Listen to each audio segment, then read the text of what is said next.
अस्सलाम वालेकुम रहमतुल्लाह। आप लोग का बहुत बहुत शुक्रिया। आप लोगों ने जो इज़्ज़त दी अपने गुजराती अखबार के हवाले से जो आपने कलिमात कहे। गुजराती लैंग्वेज पाकिस्तान में बुलाई जा रही है और इस लैंग्वेज के बुलाने में ज़िम्मेदार तमाम गुजराती हैं, दूसरी लैंग्वेज वाले नहीं हैं। हमारी आल औलादों में गुजराती नहीं है। इवन अब तो मेमनी और दूसरी ज़बानें भी उसमें कट ऑफ हो रही हैं और जाके वो इंग्लिश या उर्दू के ऊपर आ रहे हैं। ये बहुत बड़ा अलमिया है और इस सिलसिले में 1992 में जब सिंध गवर्नमेंट ने यहाँ पर तालीम ख़त्म की, गुजराती क्लासेस होती थी यहाँ पर, कुछ कॉलेजेस में और स्कूलों में ऑप्शनल सब्जेक्ट्स होते थे। उन्होंने जब ख़त्म किया तो यहाँ गुजराती जितने भी बड़े हमारे बैठे थे उन्होंने कोई इतना ख़ास एहतजाज नहीं किया जिसकी बिना पे वो बात रुक जाती, वो काम रुक जाता और वो गुजराती को दोबारा रीस्टोर करते। ऐसा नहीं हुआ। इन्होंने जिक्र किया कि मरदमशुमारी के खानों में से गुजराती का खाना हटा दिया गया। इसके ऊपर भी कोई खातिर खा किसी ने कोई काम ऐसा नहीं दिखाया कि जिसकी वजह से ये रुक सकता। हमारी कौम एक्चुअली बहुत ज़्यादा मसले मसाइल के साथ सोई हुई भी है। पाकिस्तान को इकोनॉमिकली मजबूत बनाने में जितना गुजराती और मेमन बिरादरी का किरदार है उतना किसी का भी नहीं। मगर बात यह है कि हम इनको मजबूत तो बनाने में लगे मगर अपनी शाखें हमने कमज़ोर कर दी और आज गुजराती बिल्कुल एलिमिनेट होती जा रही है। आप कुछ अर्सा रुकेंगे, आप देखेंगे कि अगर इसकी कोई अगर एजुकेशन के ऊपर काम नहीं हुआ तो गुजराती बिल्कुल ख़त्म हो जाएगी।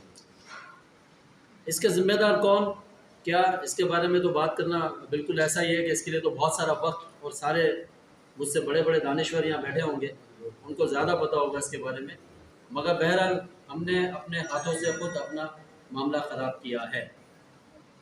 वतन गुजराती 78 साल पुराना अखबार है, मिलत गुजराती की तरह, और अल्हम्दुलिल्लाह दोनों अखबार जो है आज भी छपते हैं, आज भी निकलते हैं। और अगर आप पाकिस्तान की बिज़नेस इकॉनमी को देखें, यहाँ पर बड़े बड़े जाइंट बिजनेसमैन जितने भी हैं, यहाँ मेमन कम्युनिटी है, गुजराती कम्युनिटी है, मगर दोनों अखबार उनके इश्तिहारात से खाली। पूरी दुनिया में इश्तिहारात जा रहे हैं, पूरे चैनल्स पे जा रहे होंगे हर जगह, मगर गुजराती का नाम सुन के उनको यूँ लगता है कि जैसे इनको हम देंगे तो हमें मिलेगा क्या। अगर घर में कोई अगर अपाहज अगर औलाद हो तो क्या उसको नहीं पाला जाता है क्या उसको छोड़ दिया जाता है। हमारी ज़बान भी अपाहज हो चुकी है मगर इसको पालने के लिए कोई आगे नहीं आ रहा। और अगर कुछ अरसे तक ऐसा ही मामला रहा तो बड़ी माजरत के साथ हम जिस फोरम के लिए या गुजराती के लिए अगर बैठेंगे तो वो फोरम हमारा गुजराती का कोई काम नहीं करेगा, कोई असर नहीं रखेगा। हाँ, बात आई सिंधियों को, बहुत अच्छी बात है, आज का जो दिन मनाया जा रहा है मनाया भी जाना चाहिए और मैं प्राउड फील करता हूँ कि हाँ हम सिंधवासी हैं और सिंधी हैं। और इस तरह से यहाँ की कम्युनिटी जो गुजराती कम्युनिटी है, जिस तरह से उन्होंने इस दिन का एहतमाम करने के लिए सबको बुलाया है, मैं गुजारिश करूँगा गुजराती का भी कोई दिन का एहतमाम किया जाए, उसमें भी सबको पार्टिसिपेशन देनी चाहिए और आगे चाहिए बात करें उसके ऊपर, कम से कम कुछ ना सही। वो कहते थे कि जनाजा जा रहा उसको खाना तो दे दिया जाए, तो उसकी मिसाल ही सही। और गुजराती को सपोर्ट करें, हम गुजराती को सपोर्ट करते रहेंगे और हम ये भी चाहेंगे कि हमारे जितने बड़े हैं वो भी गुजराती के लिए हमेशा अपना सपोर्ट और अपनी आवाज़ को बुलंद